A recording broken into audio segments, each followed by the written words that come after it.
Mic check, mic check, mic check. Hi, I've got a mic that works.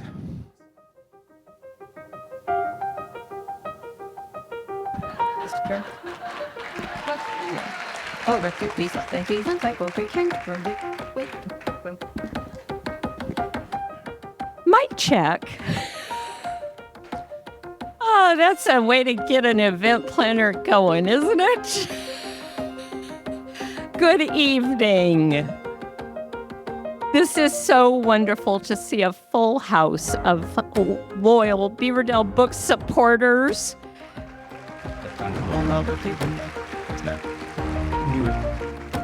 My name is Jan Danielson Kaiser, and I am thrilled to be the person that gets to welcome you and to introduce our moderator, Rekha Basu. Rekha, as you all know, is a retired opinion columnist for the Des Moines Register. She's the author of Finding Her Voice, a compilation of her Register columns on women. Rekha has an MS in journalism from Columbia University, an MA in political economy from Goddard Cambridge Graduate School, a BA in sociology from Brandeis University, and an honorary doctorate of humane letters from Grinnell College. Please join me in welcoming Rekha Basu.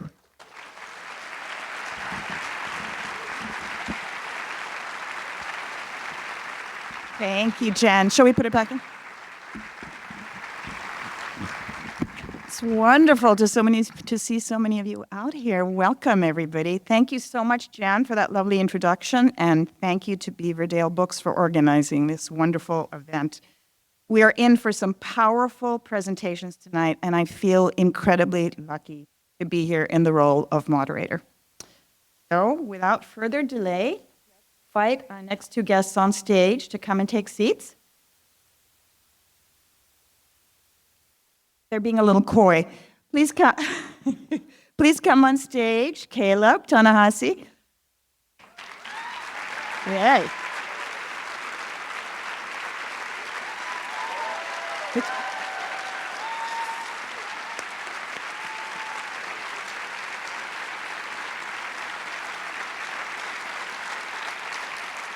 Now we're all here. So first, it's my great pleasure to introduce spoken word poet Caleb Rainey of Iowa City, originally from Columbia, Missouri. He's the author of two books, Look Black Boy and Heart Notes. He's also the subject of the inspiring new documentary, The Negro Artist.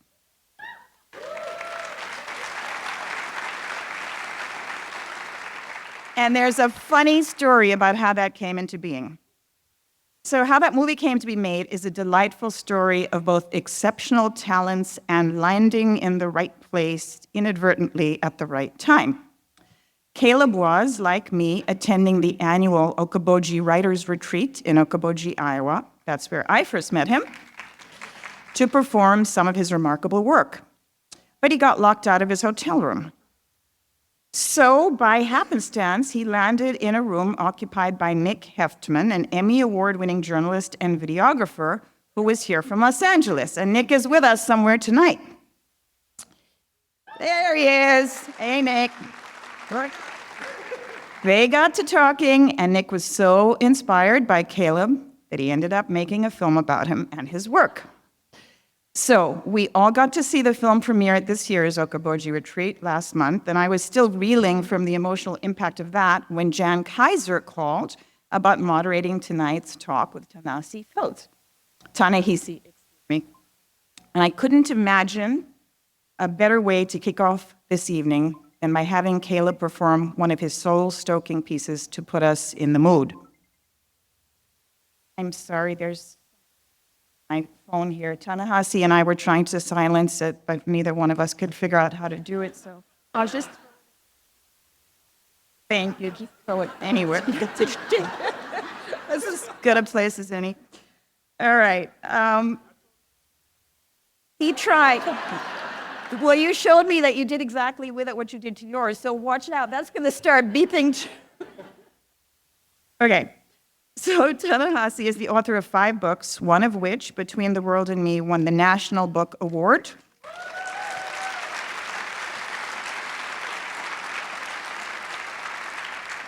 He's been a MacArthur Fellow and a staff writer for The Atlantic magazine. He's been interviewed widely since his most recent book, The Message, came out, from Ezra Klein to Jon Stewart to Terry Gross to Iowa Public Radio's Charity Nebbe. For The Message, he traveled to Dakar, Senegal, Colombia, South Carolina, and finally to Israel and Palestine, where most of the attention is centered. It's unlike any other reporting I've seen from the region. Journalists writing about legacies of colonialism often base their pieces on historical work, research, or academic analyses, with storytelling woven in to bring old injustices to life.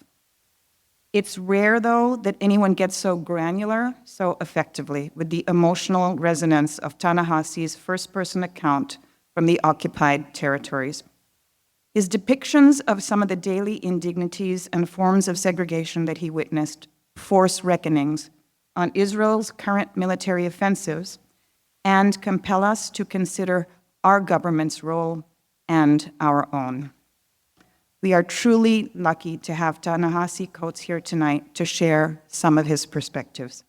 So let's give Ta-Nehisi and Caleb a big round of applause, and let's direct our attention first to Caleb. Thank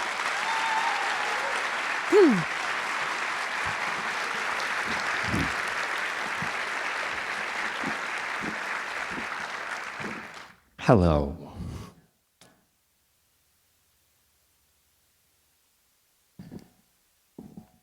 Experiential learning.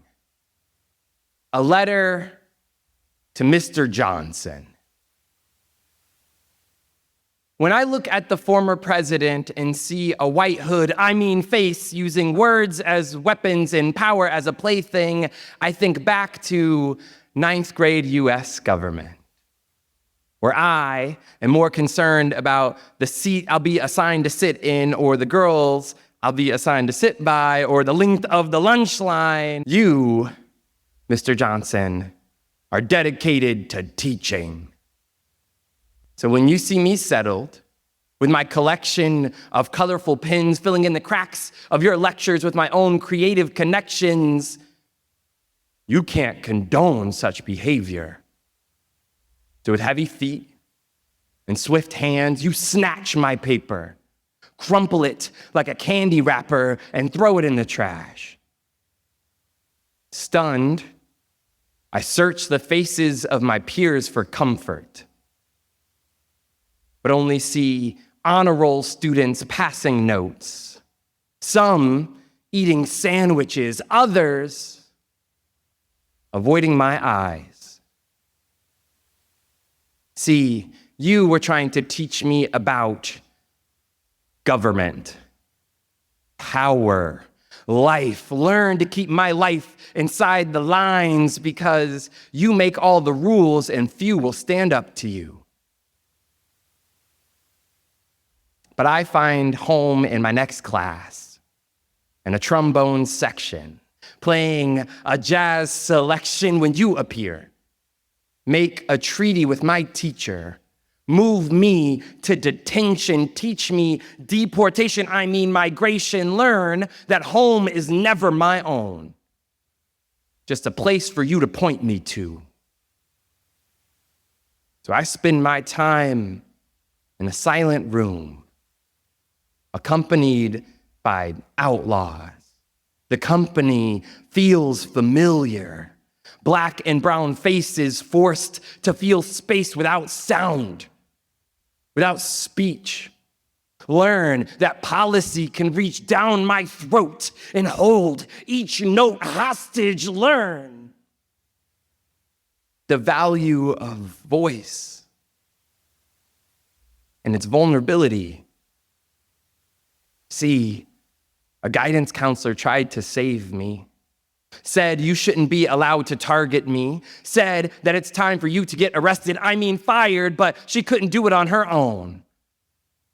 Said you had high friends, the right friends in high places, and it's all about who you know.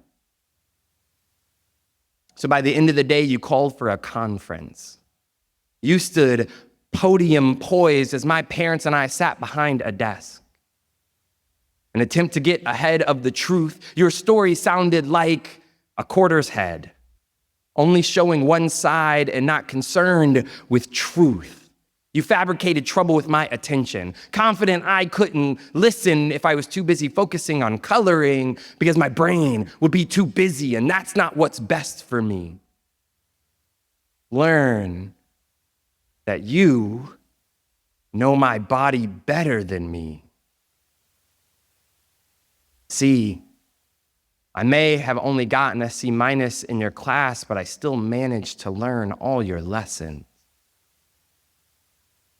So now, when I look at the TV or Twitter, I can see the tyranny tucked under his tongue. Notice the stomach's growl for power. See my freedom reflected in his eyes, and my peers seem surprised. And all I can think is, class is in session. Thank you.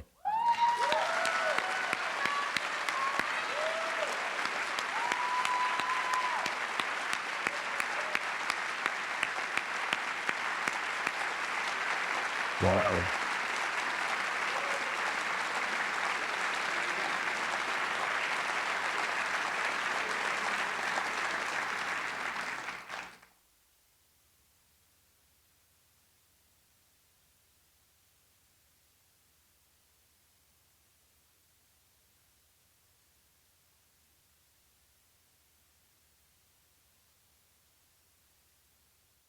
Can you hear me? Yeah. Can you hear me? Yeah. Ah, okay. Well, hello. Oh, there it goes. There's got to be some trick to keeping this up, and I will master it. Like this, right? I hope so. Okay. That didn't work I'll out try too not well to- for your watch, so don't ask me. I won't easily forget about that one. Okay, we're good. We're set. Welcome, Ta-Nehisi. Welcome to Iowa. Is this your first time here? No. Really? I feel like I came to Iowa State. Oh, I'm sorry, I go a lot of places, but I'm pretty sure I came to Iowa State before. Yeah. And that Thank was you. how long ago? Don't embarrass me. I don't know. In It other was words, a you while don't ago. regularly frequent the state, is what I'm hearing. I mean, I'm here now. Yes. I am here now. And we are so happy to have you. Yeah. So before we start talking about this book, let's learn a little bit more about you. Yes. Tell us about your background and tell us about, well, okay, here's a thing to ask you about. One thing that links you and me, besides being non-white journalists who write about social justice, is that we both have extremely unusual bylines for the mainstream American press. Yeah. How has yours worked for you? I don't know. I mean, it makes me uncomfortable because I had to be in these conversations about how to pronounce my name and how it's not pronounced the way it looks and all of these other things. So it's always a talking piece. I wanted to be named Mike or Peter or something like that. You did. And it's an odd thing. I mean, it's mostly a problem in school because, I grew up in an African-American community in the 80s, which means that people were very creative with names. But somehow Ta-Nehisi was too far always. So, I caught my share of jokes coming up, but I think there was a lesson in that. And there's something in the fact that we don't always get to, or often get to choose our names. Our identities are not solely a matter of what we craft and what we wish them to be, Absolutely. Mine was a source of tension from the first newspaper job I got. I was working at the Kingston Daily Freeman in upstate New York, and I had just covered a city council meeting, and I was in the office one night when the phone rang, and the person said, I want to talk to the editor. I said, I'm the only one here. He said, I said, can I help you? He said, yeah, I want to talk about this Rekha Basu. I said, that would be me. And what can I do for you? He said, I am just sick and tired of seeing your byline on the front page of my daily newspaper every day. Oof. So I said, I'm sorry, have I been getting something wrong? He said, no, it's your name. It's your byline. And so we went around a little bit. I said, I'm from India, and that's the name that my parents gave me, so really, that's who I am. And he said, look, can we make a deal? After about 10 minutes of this, why I indulged him so long, don't ask me, but it was my first job, and I've learned better now. And so he said, okay, all right. If you insist on staying and writing for this newspaper, can't we agree that you will change your name to Kelly? Kelly. Kelly. Me, Kelly. Would you call me Kelly? No, because I have a sister named Kelly, and you don't you look do? like Kelly. I'm sorry, I didn't mean to diss. No, you don't look like her. She's my oldest sister. But why didn't they give her an African name? We have different mothers. And it was Okay. a different point in history. Gotcha. Yeah, things change. So, my feeling out of sync with my name in newspapers kind of was part of the journey that made me feel like and define myself early on as an international misfit. Did you ever experience anything like that in your home country? No. And I think this is like maybe the particularity of a certain Black experience, and that is to say, I didn't really encounter white people until I was like in, like regular contact. I probably was about 20 years old or so, which meant that, I grew up in Baltimore in the 80s. My elementary school, my middle school, my high school, it was all Black people because I knew white people existed, but, They're out there. I didn't really have much social contact. And then I went to Howard, which is obviously a historically Black college, historically Black university. There's pretty much, although I had excellent, white professors there. But for the most part, it was very much a Black world. And it wasn't until I went out and became a writer. And by that point, I was pretty well formed in terms of what my social circle was going to be. And so not that I didn't have friends, through work. I had very special people who I met through work. But work was a place I went, and then I went home. And what I went home to was very, very different than what I went to work to. And I never needed to make, I didn't really need to be accepted. And that's not to say acceptance isn't important, it is. But this is like where being the most segregated minority in America starts to work for you, if such a thing can work for you. At a certain point, you start to say, okay, so I don't live over there, so I guess I don't live over there. So I don't know. It was, there was always a little bit of distance, I think.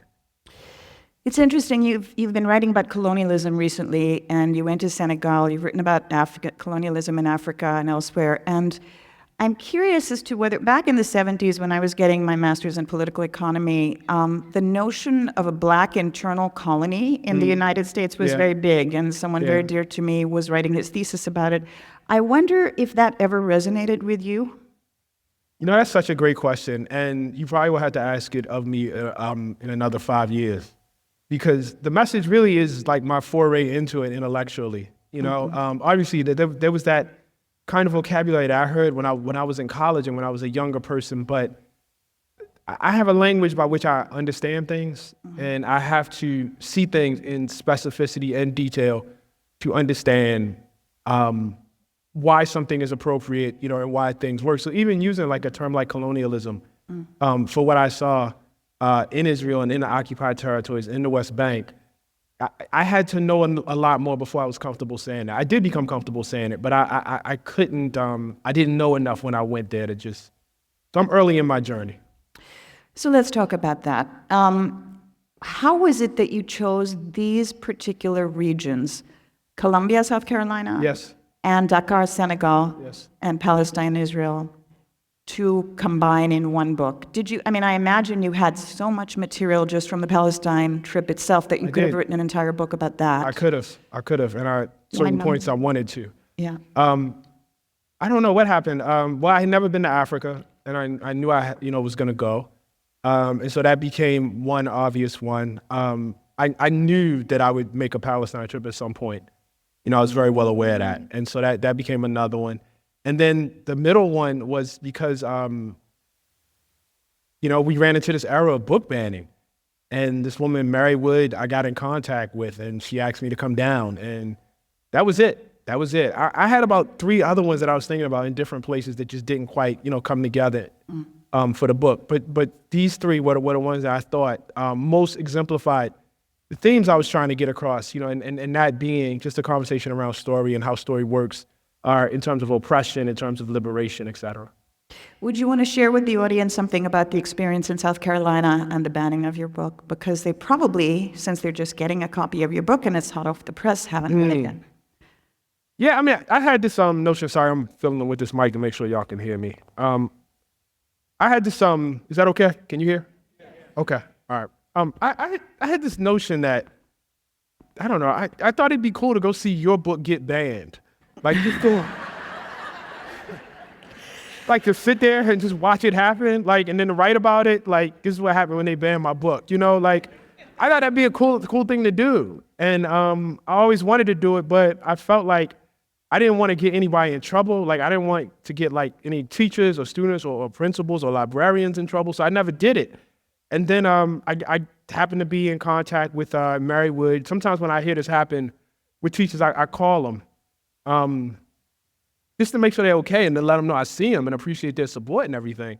And I called her, and she was having a hearing, and I said, I've been thinking about, coming to one of these. And she said, please, come down to Chapin, South Carolina. And I said, okay.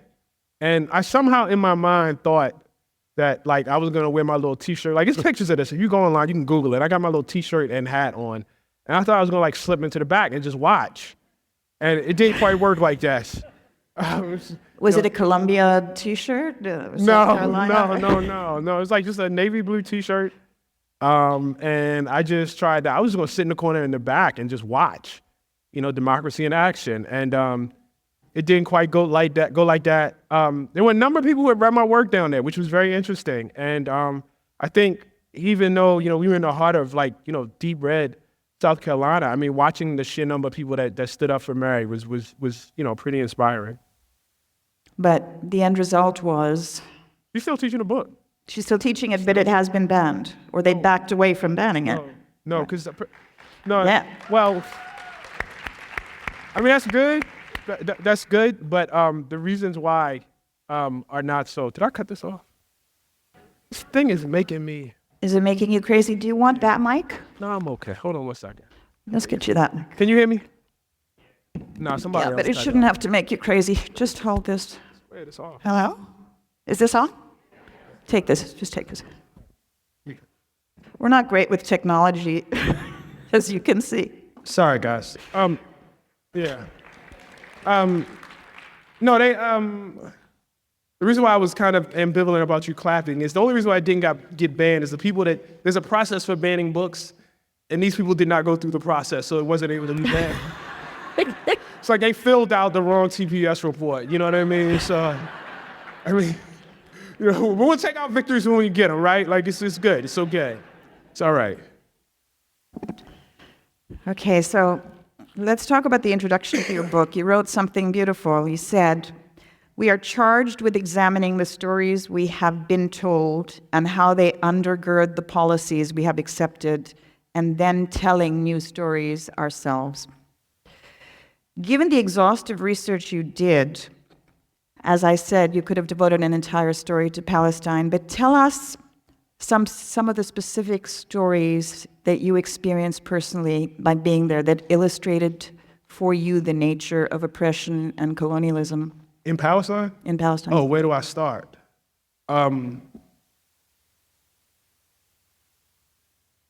Well, the lack of access to a space. Yeah, no, I got plenty. I'm trying to think of one I haven't told you though. I'm trying to give Iowa a Palestine special. Excellent. That's why I'm sitting here thinking. Well, this is in the book. So I spent my first 5 days with the Palestine Festival of Literature, and we went, all over. We went East Jerusalem.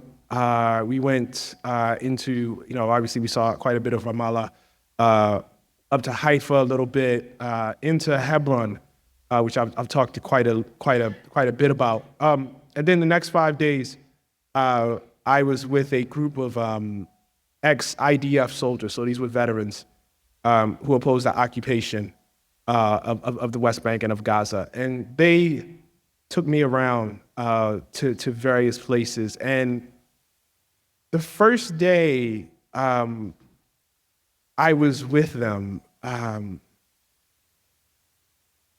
I went to an area where people live in caves. And I don't like using the term cave because it conjures things that is not what this actually is. What it is that, homes that have been carved out of rock and have been improved. And the people have lived there for centuries in this way. And one of the reasons why they live this way is because despite the reputation of Israel and Palestine as a desert, it really is not. I guess it is, but like you go to somewhere like the South Hebron Hills, they actually get a ton of snow. And they get blizzards, and they're subject to extreme weather. And so when you have a housing that's made out of stone, it allows you to withstand that. This group of people had been evicted out of their cave homes. They had been moved out. They live in an area called Area C of the West Bank. The West Bank is divided into 3 areas. Area A, where Palestinians have control over basic health and human services, internal security. Area B, where they ostensibly share control with the Israeli state, and Area C, where Israel maintains sole control. Now, all of this is on the West Bank. All of this is supposed to be slated for an eventual Palestinian state. There are settlements all through Area C, which is illegal by international law. Think of what we would say, for instance, if right now Vladimir Putin started having settlements in Ukraine. We would be very upset about that. But this is all through Area C. So because they're in Area C, that means basically Israelis can move them, or the Israeli government can move them as they see fit. And they move them out of their caves. They declared it an archaeological site. And when I visited them, they were living in essentially shacks, man. And I was talking to a guy about being moved out, and he told me this story. He said that all of the homes there are illegal because to build in Israel, you need permits. And that's true, in the areas of the West Bank that Israel controls, Area C, for instance. You can imagine, I guess, or maybe you cannot, I will tell you, that permitting process is not equal. And who is granted permitting is not equal. It very much resembles our history of redlining, for instance, in this country. So they couldn't get permits, so all of their shelter was illegal, which meant that at any moment the Israeli state could come in, IDF could come in, destroy their homes, and evict them. And they told the story about how people that want them off the land take pictures of their housing. And it had been this blizzard that had come. And the blizzard was really bad, and it destroyed all the roofs on these shacks. And they showed this to me, and then they repaired the roofs because they had to, because people were freezing and people were cold. And the nearby settlers reported them for not having permits to repair the roofs on their shacks, hoping to get them evicted again. And the guy said to me, we never would have needed those roofs in the first place if we had not been evicted out of our caves. And that hit me so hard, because that was like there are things that are obviously familiar to you as a Black person that I've talked about, like the obvious separate and unequal of it is just like you see it, and you like I'm telling you, walk through Hebron and you're Black, you will notice it right away. It'll be hard for you not to conclude what this is. But as we know, and this is kind of what I was doing in the case for reparations, there are all these insidious ways that segregation works, through systems, through bureaucracy, through the appearance of law, that, in fact, is just a way of, covering or glossing over injustice. And I saw that everywhere. I mean, we know what it means, when they try to keep you, they got you, coming and going. As we say, we know what that is. Fill out this form. Oh, no, go to this window, go over here, go over there. But really, you just want to take my stuff, and you're hiding it beneath, all of this, sort of bureaucracy. That is one that is subtle, delicate, and nuanced, and yet is just as insidious and just as destructive that I remember. And I think you wrote that for a Palestinian to add a new bathroom on or something like that, they have to get a permit. Need a permit. But for an Israeli settler to do that, they don't need a permit. Well, they technically need a permit too. But A, it's easier for them to get a permit. And as the activist told me over there, they were aware of no cases in which construction had happened without a permit and the IDF was called in. You know? And what about the water supply? Yeah, and I just want to back up because I want you to understand this permitting process, like why this is, our whole notion of like private ownership of land, it doesn't really exist over there in the same way. Ownership of land in the state of Israel is heavily regulated in terms of who can own, what and, what that means. And that is because at its core, the state is a demographic project. I was on an interview recently, and I promise I'll come to the water on this. No, it's okay. I was on an interview recently, and the gentleman asked me, he said to me, don't you believe in the Jewish state's right to exist? And, one of the things I think people need to understand is how Israelis define a Jewish state, and how that has traditionally been defined in their own words, which I quote in the message, by the way. It's not Ta-Nehisi's interpretations. You can find exact quotes of this. Is an overwhelming majority of Jewish Israelis and a minority of Arab Israelis. The number that they usually use is about 80-20. Anything larger and a demographic majority is threatened. You can't maintain demographics through democracy. You have to have laws that discriminate. The minute you decide you are embarking on a demographic project, you have to, because you have to do things to control that. And what that means that springs out of that is a whole, well of unequal treatment, a whole, array, a web of laws that are either, in their impact or either in how they're written, ultimately illegal. And so one of the ways that you see that is in the occupied territories, for instance, Rekha, as you just asked about, in water access. And so Israel, even though it is the occupier of the West Bank, even though it doesn't maintain the West Bank as part of the state itself, it rules over it. And in ruling over it, it robs Palestinians of their water rights. So Israel has control over the water in the sky, and it has control over the aquifers in the ground. It decides when water is used. And for instance, if you are a Palestinian and you are living in, say, Area C, and you want to, do as your ancestors might have done and put out a container to collect rainwater so that you have an adequate supply of water, that is illegal. That is illegal. And again, I beg you to Google this. Please don't go around saying Ta-Nehisi just said this and I was the ultimate source, because all of this is knowable for everybody, out there. At the same time, as I was riding through the West Bank, I would see these huge containers for water on the roof, and I would see them in the areas where the Palestinians lived, but I would not see them in the settlements, which are more like Levitt towns than actual settlements. And I asked why. And the reason I was told is because for the Palestinian communities, they never know when the water is going to go on and when it's going to go off. And so water is stored there for the days it's off. And of course, the Israeli settlements have, water ever flowing. The average Palestinian on the West Bank, as compared to the average Israeli, the Israeli has 4 times as much water weekly than the average Palestinian. This is all very, very familiar to me. And I know it's not comfortable for people to hear this. And I am sorry about that. I know I'm here saying really, really hard things, but I'm actually a really nice guy. And I'm actually kind of soft. I'm a lover, not a fighter. I really am. We can tell that. I really, really am. You know that. But I just, and I understand, it's hard to see a group of people who we know have been brutalized for centuries, subjected to industrial genocide, and then have to report back and say, in the name of that, this is what's happening. That's a difficult, not fun thing to say. But I wouldn't be doing any of you in this room, including those of you who are a little uncomfortable right now with this, I would not be doing you a service if I lied about what I saw over there.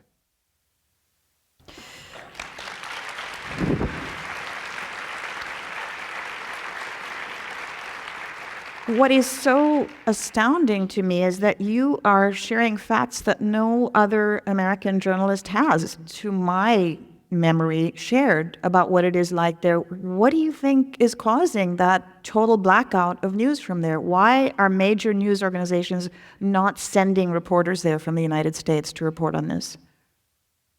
I mean, they are in some respects. You know, weirdly enough, the New York Times is getting a lot better. I don't know if you guys saw. If you looked at the New York Times on Sunday, they literally had a story about separate and unequal roads on the West Bank. I mean, it was a straight up, chronicle of segregation, which was something I was a little surprised to hear. I think a couple of things. I think part of it, let's just start at the basis, is this story of what is happening in Israel forces us to face some very unfortunate things not about Zionism, not about the Jewish people, not about the Jewish experience, but about ourselves as human beings. I think a lot of us want to believe in a world in which people who suffer as a community, people who bear the cruelty of others, will somehow emerge from that suffering and necessarily be more wise for it, necessarily be more compassionate for it. We want to believe that the meek shall inherit the earth, and the earth will be better for it. But sometimes people are abused, and they just abuse, and that's tough because, like, what do you do with that, right? So it's a complicated story. You know what I mean? It's like it's different in South Africa, right? You look at the Afrikaners and you say, man, whatever, man. You know what I mean? You look at the Confederate, the Confederates or the Southerners upholding Jim Crow. You say, man, get out, like that, like in our mind. But I also want to highlight the fact that is also our presentism, because justice people will tell you right now that it is complex. They thought it was complex in the time of Jim Crow too. Well, that, and also the fact that, the United States keeps putting forward this message that this is our only ally in the Middle East because it's the only democratic state in the Middle East. Actually, it's only the white state that it is, and that's what's... I mean, I think you have to ask yourself what that means. And again, and by democratic, I mean ask yourself what a democratic state means. Because I think, again, I'm just going to give you some facts here, man.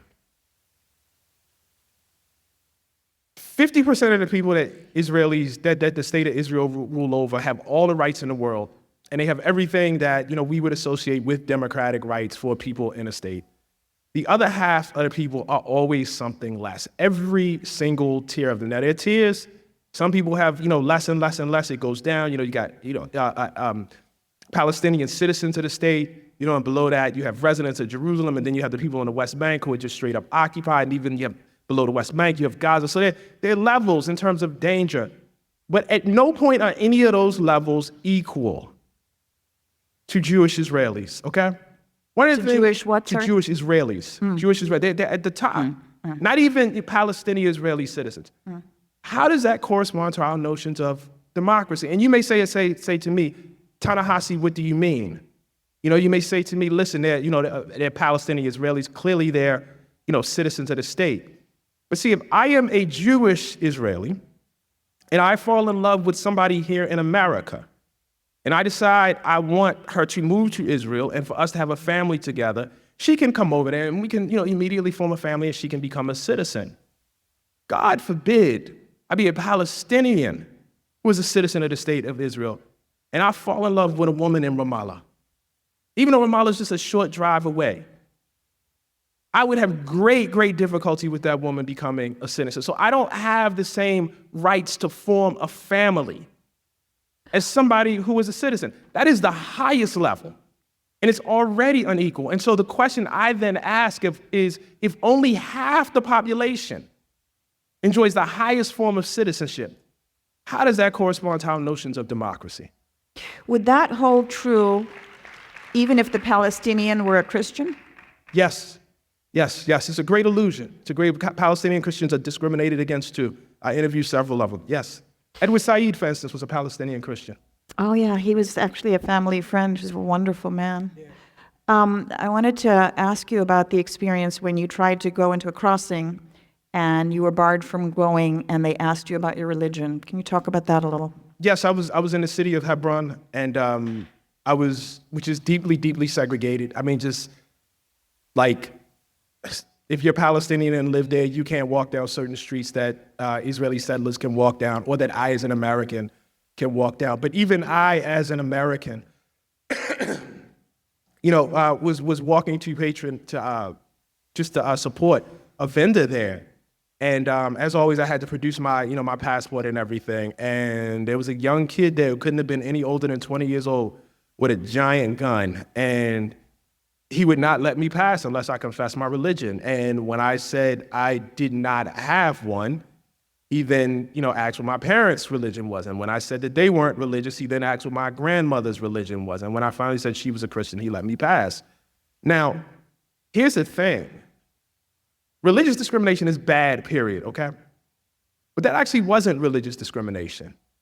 Because you are not asking me, have I accepted Christ as my personal savior? When you're asking about my mother's religion, my grandmother's, you are asking about something deeper. You are racializing something. And that was what I saw, and it was, everywhere around me. So someone who was Muslim and admitted it would not have been able to pass? No, absolutely not. No, and a Palestinian, Muslim, or Christian, it wouldn't even matter. They wouldn't even ask the question. You just can't walk down the street. How did the Palestinians you talked to put up with this? They resist, I guess, and they resist in all kinds of ways. I don't think any group of people that is, segregated, oppressed, puts up with it. Ultimately, certainly African Americans did not. Certainly indigenous people in this country did not. Certainly the Jews in Europe did not put up with it. Even when you're not, on the prevailing end of it, it doesn't mean that you accept it. You were there in what year? Last May. Last year. So it was after October 7th? No, it was before, 10 days. This was all before October 7th? Yeah. So, when you get pushback, and I've heard some of it in these talk shows, like the CBS guy, they say that if someone said the same things you say and was carrying a backpack, then he would be suspected of being a terrorist, which CBS has now apologized for, but I guess the owner has taken back that apology. So people were, I think, equating your words as somehow diminishing the impact of what happened on October 7th, or your observations of Palestine, but that actually hadn't even happened yet. No, when I was over there, no. That's very significant. The other question that you were asked, and it was Ezra Klein that said this the other day, is that your work could be, what was it that he said, that your book is, you're going to lose control of the book, right? Yeah. Because it's going to, he said he was raised Zionist, and he told you that he had seen many of the same things that you had in Palestine, and he doesn't think that Israel is committed to democracy because millions can't vote, but he also called your book an artifact that's out of your control and will be the biggest selling version of the Palestinian narrative, but doesn't mention Hamas. How do you respond to that? Should you have mentioned Hamas, and why not? No, it's my book. No. No. All right. I don't have to do anything. No. Just like he don't have to, it's like they don't have to like it. I don't have to do anything. I look, at the end of the autobiography of Frederick Douglass, when he's writing this and he's dying or he's near the end of his life, and he says,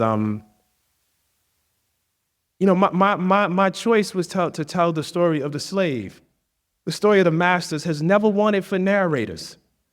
And so I do not think that it is condemnations of Hamas that is in short supply. I don't think that's what we're missing. I do not think that we are missing arguments or justifications for Israeli governance and occupation. I think there's actually quite a bit of that in the world. It amazes me that I get asked that question by people, and actually not Ezra, who I'll exclude from this because he has done this, but from other sources that can't remember the last time they published a Palestinian writer or had a Palestinian, on air to talk about anything. And you're questioning me, like one writer, the exclusion of Palestinians, from the telling of what's happening over there is near total. On every network I've been in, I've asked over and over again, please name for me the major media organization that has a Palestinian bureau chief in Tel Aviv, in Jerusalem. Mm-hmm. And then I asked, if we decided to tell the story of American racism or cover American racism, and our newspaper said, we are not hiring any Black journalists to do that, that would be a huge problem. Yet somehow, this is okay, and I have a responsibility to people. And that responsibility comes from the stories I told, but it also comes from me as an American. Because everything I saw was made possible by my tax dollars. When people say Israel has a right to defend itself, and all states defend themselves, we have the right also to ask what precisely is being defended. Absolutely. We have a right to, and we have a responsibility to do that. You have a responsibility to ask, what is that? Because what I saw was, again, you are defending a system in which one group of people enjoys total and complete citizenship and where another group doesn't. You are defending an occupation wherein one group of people has access to one kind of legal system and the other group of people have another access to a different kind of legal system. You are defending literal housing segregation. And how am I this is apartheid, man. This is segregation. So what am I, and you want to talk to me about who I didn't mention? Which actually brings up the issue about apartheid and the relationship between apartheid, South Africa, and Israel. I was stunned to read that in your book. Can you talk a little bit about that, what you discovered? Yeah, it's bad.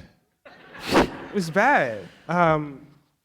I guess the first thing you need to know is Israel declares its independence in the same year that apartheid is declared in South Africa in 1948. The story starts out with some recognition among the early forefathers of Israel that the spirit of apartheid is somehow not consistent with their own desires for liberation. And I think that was a truly, held instinct. And if you, look through the book, there are all, sort of all of these quotes, where folks, as a Jewish person, I can't support this. A Jew cannot support, apartheid, from various, leaders of the state. Golda Meir, who goes to visit, with recent African, heads of states who just thrown off the legacy of colonialism, is welcomed into Rhodesia if she will leave them behind. And she refuses to do it. So I think there was a genuine sense, and repulsion at this. Nevertheless, Israel evolves into one of South Africa's staunchest allies, if not its staunchest ally. It becomes a state that provides most of South Africa's arms. It becomes the state with which South Africa, with which it exchanges troops to understand how you restrict and how you take rights from people whom you rule over. And it culminates I'm sorry, I don't have a year on me right now, but I believe in the early 1980s with John Voister, who was then the prime minister of South Africa, comes to visit Yad Vashem.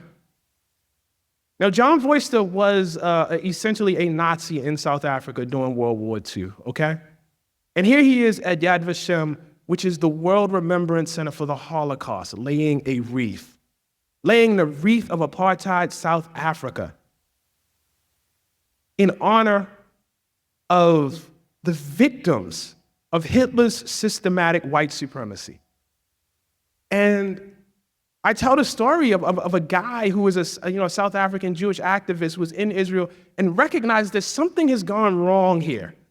And he's going around hanging up flyers trying to, protest. Voices saying this is not, consistent with who we are as people. And he sees a guy with an Auschwitz tattoo on his arm, and the guy rips down the poster. And he says to the activists, we will make deals with the devil to protect our Jewish state. And on some level, you understand this. Because it's like, if you face the fires of annihilation and manage some small percentage of you to come back, to protect your people, to protect your community, God knows what you would do.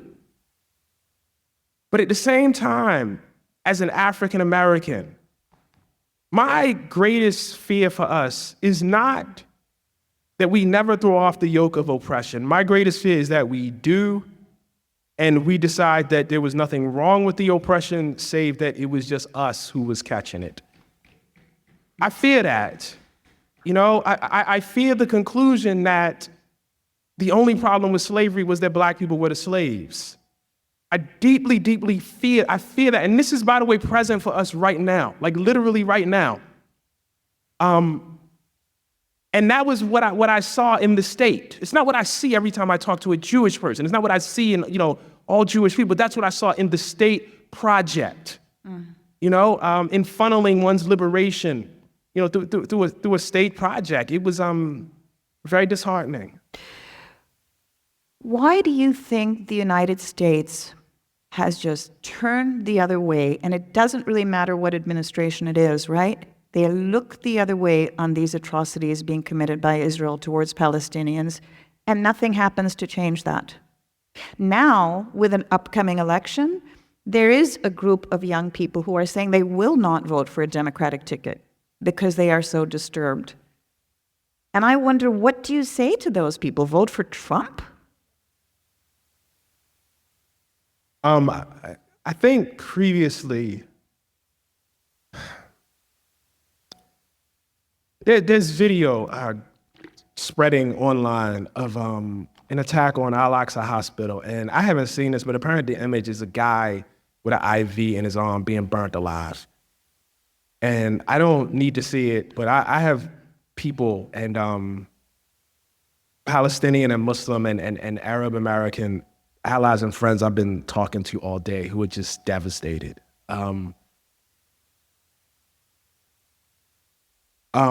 think I don't know. I think the moral questions are so stark right now, man. And I don't feel great being part of this. I haven't heard anything. And it pains me to say this. Again, I don't like saying bad things, but I haven't heard anything out of the Harris campaign that makes me feel that in that administration, there will be any end to the export of 2,000-pound bombs to drop on people. I'm not one of those people, man. I'm not one of these burn the house down people. I really am not. I really, really am not. But it is a profound ethical and moral conundrum that we face. What are you going to do? Sit it out? Can't do that. No, I probably will vote for Harris. But I don't like, because really the choices, and maybe it's kind of always like this in democracy, but really it's starker. What you are basically saying is to preserve the rights of all of you in this room, all of us in this room, which I believe, to preserve democracy to the extent that it exists in this country for all of us in this room. I will vote for somebody. I will support somebody who will continue to allow bombs to be dropped on hospitals in defense of apartheid. That's how stark the choice is. Now, look, it might be that it's still correct to vote, because sometimes your choices are just bad, man. You know what I mean? Like sometimes, it might be that the time for getting that figured out or getting out of that is not during a presidential election. Maybe that's the case. You know what I mean? And you just got to do what you got to do. But I don't want us to delude ourselves in terms of how bad it is. I agree with you. I agree with you completely, but I think that you have to be mindful of the number of rights that would be taken away by a Trump administration compared to the number that would be accorded by a Harris administration. You have to. I agree. And you have to I remind agree. people of that I agree. fact. I just, I totally agree, which is probably why I probably will vote Harris. But I'm telling you, I'm having a hard time saying that to my Palestinian. I hear friends. you, and I hear people say that. I mean, from a pro-Palestinian perspective a lot, and it makes me very frustrated, but I get it, but we can't let Trump get into office again. We just can't. Project 2025, I mean, I'm sure you've read that. It's unfathomable what could happen. So let's talk about what student protests did last summer. There were a number of occupations of different college campuses where students were camping out and demanding divestment from Israel by their universities. And Brown University was one of those that had told students as kind of a negotiating point that they would consider it, they would come back to it. Well, just recently, I think it was in the New York Times yesterday, Brown decided it was not going to divest, although it said it had very small holdings there. But one of the things that happened along the way was a group of 24 state attorney generals from different states sent letters to Brown and a number of other university administrations where there were considerations of divestment of holdings, and said that these states, 24 American states, have passed laws that will penalize any institution that divests from Israel. And Iowa happens to be one of those states, I'm embarrassed to say. I don't know if you knew that. I know it now. Please come back here again. Don't will. punish us for that. But that, New I York mean, is that crazy might have been too, happening. man. It's Isn't you it? know, yeah, no, I New mean, York is what insane. can It's you insane. do, right? What can people do? I think we have bad incentives for leadership in this country. What's that? I think we have bad incentives For leadership. for leadership in this country because the class of leaders is just not great. Yeah. It's just really not great. And the money that goes into getting elected, Yeah. and the people that support campaigns, I bad. mean, and the It's very bad. corporations. Tell me something hopeful. Anything in your life, in Iowa, in New York, in I will say that in terms of what we've been talking about tonight, I actually do believe there's a grassroots shift. do you? Oh yeah. I mean, we are polling on this. I mean, the sheer number of Democrats who are sympathetic, or who, as far as I'm concerned, are anti-apartheid, in Israel is higher than it's ever been. I think the protest that you referenced, I mean, that happened. I don't think that would have happened 10 years ago. And so I think even the ferocity of the response, or the amount of response that I've gotten for this book, like a lot of that is not really about me. It is, and like, because the thing is, on one hand, there are a lot of people yelling and mad about the book. But we're selling a lot of books. So, Yep. I hear you. like, on the other hand, there are a lot of people who want to know, and you shouldn't confuse like a bunch of angry tweets with, like, every time you should just go look at the Amazon charts, like, Yeah. or the bestseller list. Like, you shouldn't don't confuse the two things. They're not the same. Yeah. And if I would much rather have people, and I mean this in terms of the cause, people yelling at me, online or wherever, and actual readers quietly consuming the ideas, then I would a bunch of people online praising me and nobody reading it. So you get more affirmation than you get. You write to be read. Right. You don't write for critics to be nice to you. But you want to change minds, don't you? Yes, that's why you have to be read. Right. Right. You right. have to be read. And the thing I learned from Between the World and Me is, like, in all of my books, people who yell when the book comes out, right? Yeah. And then they'll go on to next. Yeah. But a book just stays there like a rock. Like a book is, I hate to use this term, but it is its own form of artificial intelligence, because I will be gone on to the next book and that book will still be there fighting for me. You understand? Like, it'll still be there, like, having its relationship, changing minds, Yep. doing whatever. I mean, Absolutely. I haven't read a page from Between the World and Me in years. people come up to me about that book because it is still out there in the world. Yep. Doing what it does, having its relationship. And that is like the great power of books. And so if that means that, a few people have to, yell for right now, the book will outlast them. They're sprinters. The book, runs marathons, so. So let me ask you this about just your personal career. Is there a lot more gratification that comes from writing books than writing essays for a magazine? For magazines? Yeah, definitely. Because a book is every book is different, and it's like an art project for me. And I don't really have books that are modeled after each other. Every time you're trying to figure out, okay, how do I do this? How do I say this? What can I use? And that is in itself is deeply, deeply enjoyable and gratifying. Whereas, magazines, you have a much more structured format, for what you can do. Is writing one a catharsis for you? Probably. Yeah, I would say so, yes. Because it gets things off your chest that are Yes. brewing around in there. Yes. And once you put them on paper, then it's concretized and people will read it. Really, it's the act of it actually becoming a book that's probably cathartic. Because the challenge is, can I put this into a form that is clarifying and digestible and understandable? That really is a challenge.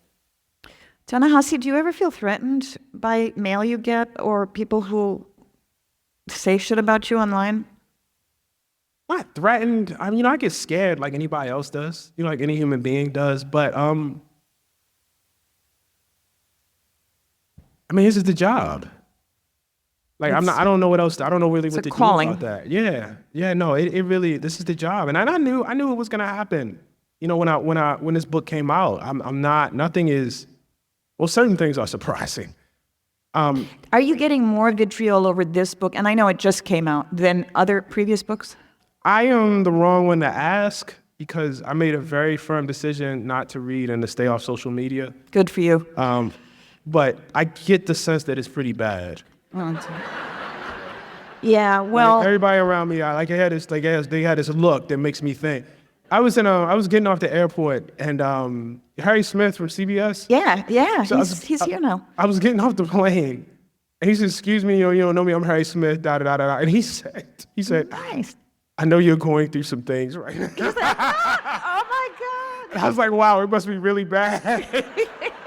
Must be really, really bad." That's amazing. Yeah, he's back to teaching. Yeah, no, he was Speaking very on the stage. kind. He was very kind. So I want to tell you all, because you probably haven't heard this, that as a result of tonight's program, there is a boycott of Beaverdale Books going on. It was just... Yep. So I want to urge you to get out there and buy more books at Beaverdale and promote more books at Beaverdale. When somebody has a birthday coming up, Christmas is coming, anniversaries, get them a book from Beaverdale Books. Support them and show your support and make it vocal and verbal, please. And support Ta-Nehisi. Thank you.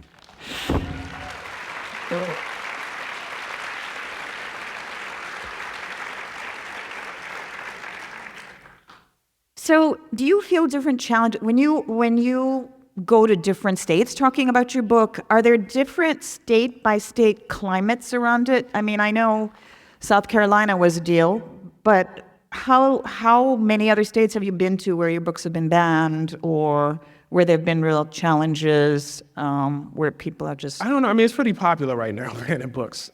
So probably quite a few. But we protested in South Carolina. There was a group that protested in South Carolina, and it probably will be protested, wherever. I don't mind that. I think I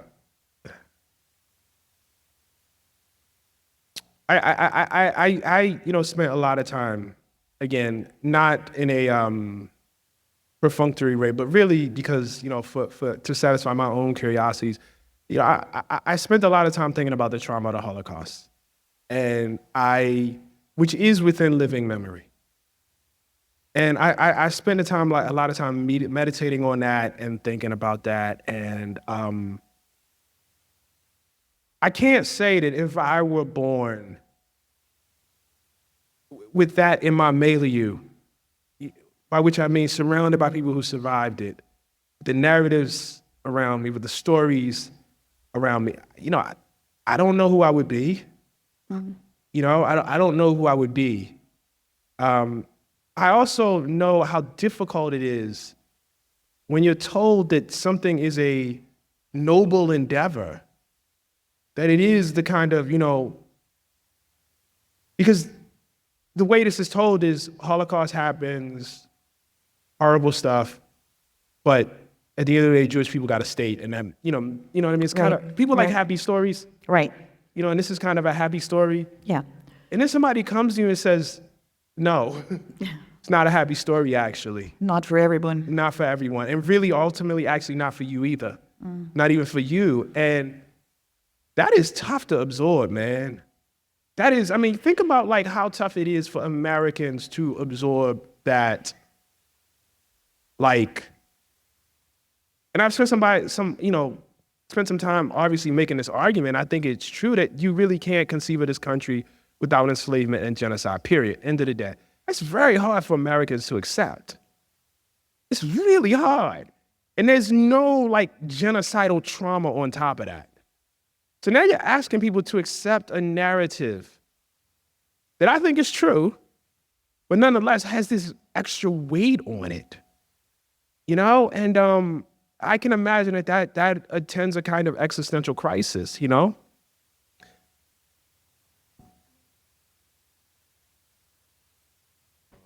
Uh-oh. Here I am. I'm back. We hear about organizations like Jewish Voices for Peace, and you met up with some folks, I think, from not that group, but another group of Jewish people who are supporting peace. How widespread is that movement in Israel from what you can see? Not very widespread at all. Not very. They're doing God's work, but they are very much outliers. That's because they feel a lot of persecution, or they get a lot of persecution for taking those stances? No, they definitely do. And the group is breaking the silence. And not only that, they lost people on October 7th. They had members that were killed. And when I talked to them after that, the great difficulty was, how do you find a space to still advocate, for peace? Even after this, and it was hard, but God bless them. They're doing the work. There's a story in the Times today, in the New York Times, about the IDF using human shields in Gaza, by which I mean essentially kidnapping civilians in Gaza and making them at gunpoint go and root out bombs and traps, and it's horrific stuff. And Breaking the Silence got that story for them, and so it's not many of them, but look, these kind of movements often are not, like the activists are often in the minority. Abolitionism the abolitionists were a minority.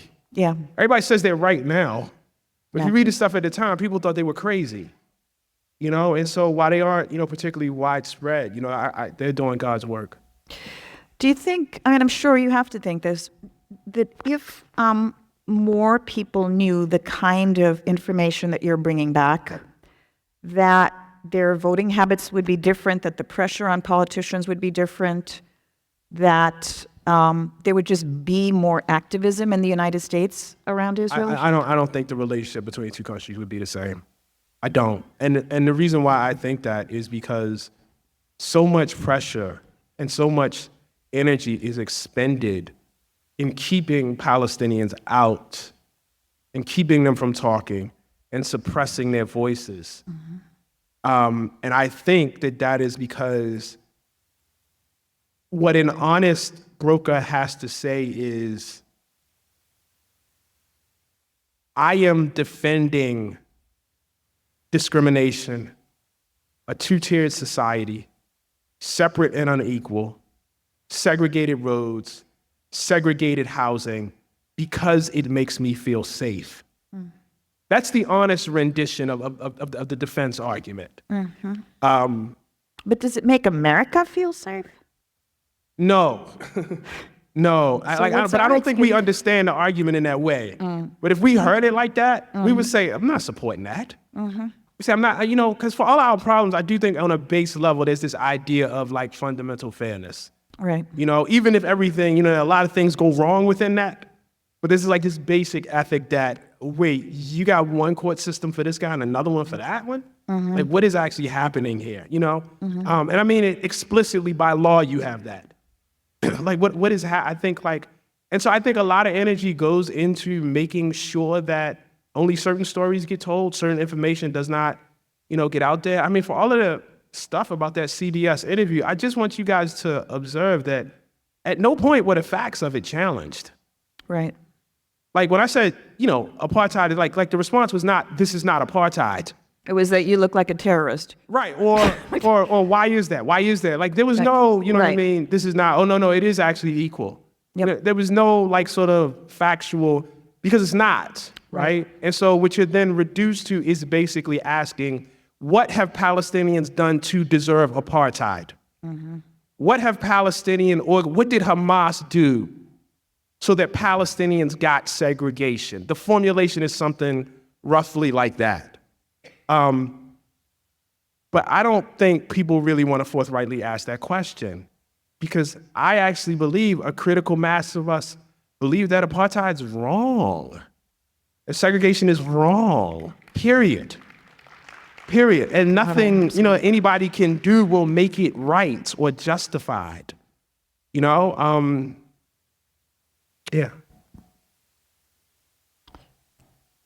Wow. So do you think that, this is actually an issue that is driving some voters away from Kamala Harris. Do you think that there's a danger that she will lose because of you do? Yes, I do. But I don't want you guys to feel like I don't like that. Like, I'm not happy about that. I'm deeply, deeply sad. I believe everything you said about Trump. Yep. I am deeply, deeply sad about that. I was out at the DNC when they did not allow a Palestinian American speaker to even get on the stage. I think that was a huge mistake. I think it was a gigantic mistake. I think you cannot have images of Fannie Lou Hamer, of all people, of Shirley Chisholm, of Jesse Jackson during his run in 84, 88. You can't have the Central Park 5 up there as they did, and then tell these people they can't speak. That is, slavery is not wrong. It's just that we are the slaves. Because you haven't learned, the test is, what would you do when you have power? Right.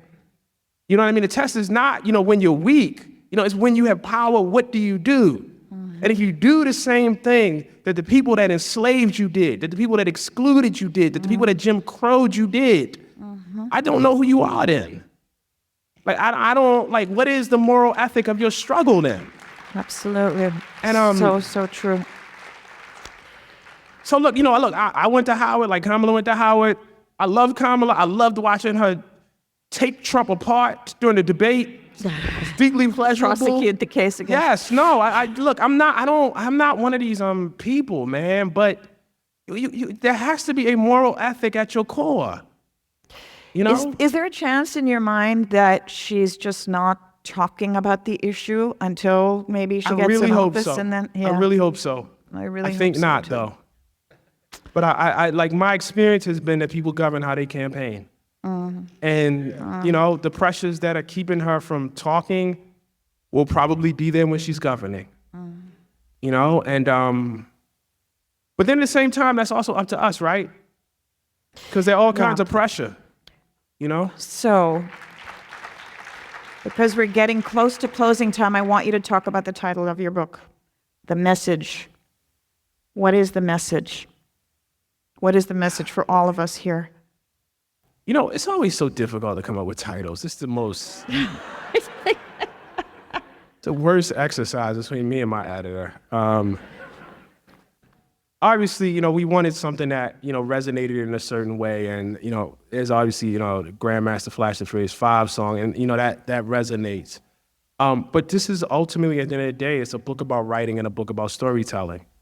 I wrote it for my students at Howard, my writing students at Howard. And I wrote it for people who wonder about the relevance of writing to building a better world. And I wanted to show how writing in some cases has built a better world and how in other cases has built a much worse one. This Israeli project that we've been talking about from jump, it was written into being. It was written into being. And I wanted to chronicle that because part of it is, the other half of this liberation, for all people, a health and a happiness and, freedom for all people can also be written into being, and so I wanted that understood. Are there other sources of news and information that you look to online, for example, Al Jazeera or The Guardian for legitimate, real news from a Palestinian perspective, for example? Yeah, I read 972. I read, not enough. I should read it more, but I do. I read Jewish Currents. I do watch Al Jazeera. I do watch the BBC. I watch The Guardian. I actually think the New Yorker is doing a good job right now. I think over the past The New Yorker? Yeah, in terms of who they're publishing. I think they're publishing a lot of really great journalism on Gaza. So I do read them. The New York Times is doing better. I know that people who can boycott it, I cannot, and I probably have just a different sense of what media is. Haaretz, I obviously read too. Yeah. In general, where do you think newspaper journalism is going in this country these days? I know that's a huge, loaded question, but it affects all of us. And that's one that's I really think downhill. down low. Downhill, yeah. I think there's probably, we haven't figured out the business model of it yet. Yeah. We just haven't. And I think it's local communities that suffer, for that. And that's where some of the impetus has to be made. And, there is this Iowa Writers Collaborative that is actually cultivating voices all around the state. Yeah. And that's linked to the Iowa retreat, Okoboji retreat that I was mentioning before. And I give credit to my good friend Julie Gamak, who started the whole thing. But she has identified people in every part of the state to tell stories from their states. And that is, funding is a problem, right? It's going to be a problem, especially for print journalism. But in my city of Baltimore, where they basically destroyed the Baltimore Sun, there's a new publication called the Baltimore Banner that, is trying to do a similar thing. The Baltimore Banner. Yeah. Okay. Good to know. My kids live in Baltimore and my grandson, so I go there a lot. So tell them read the Banner. I will. Thank you. Do you have any parting words of wisdom for us here in Iowa as to what we need to do both with our state apparatus, which is a very, very tough one these days if you're not a far right-wing hardcore Republican, which I suspect most in the audience would not be. Do you recommend meditation or staging sit-ins, writing letters to the editor? What is the most, or just working really hard for campaigns of candidates who are telling the truth, who are truth tellers? What do you do? Do you do anything political besides your writing? No, this is the thing I do. So I'm the wrong person to ask this question, because all I really do is write. Thank God you do, man. That is huge. That's huge. That's a huge contribution. Thank you. You are a breath of fresh air to listen to. Thank you. You are very welcome. Keep complimenting me. I'll take as much. No, this has to come to an end. It's going to go straight to your head, and then you won't come back to Iowa. You'll build it for bigger cities, Los Angeles, Chicago. Well, it looks like we are out of time, and I want to thank you so much, Ta-Nehisi, for the wisdom, the power of your emotional reporting and speaking and narrative, and having been there and coming back with your stories. It's been a very, very informative and powerful evening, and we really thank you for being here. Thank you. Thank you, everybody. Very, very lucky. And you're getting a standing ovation.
But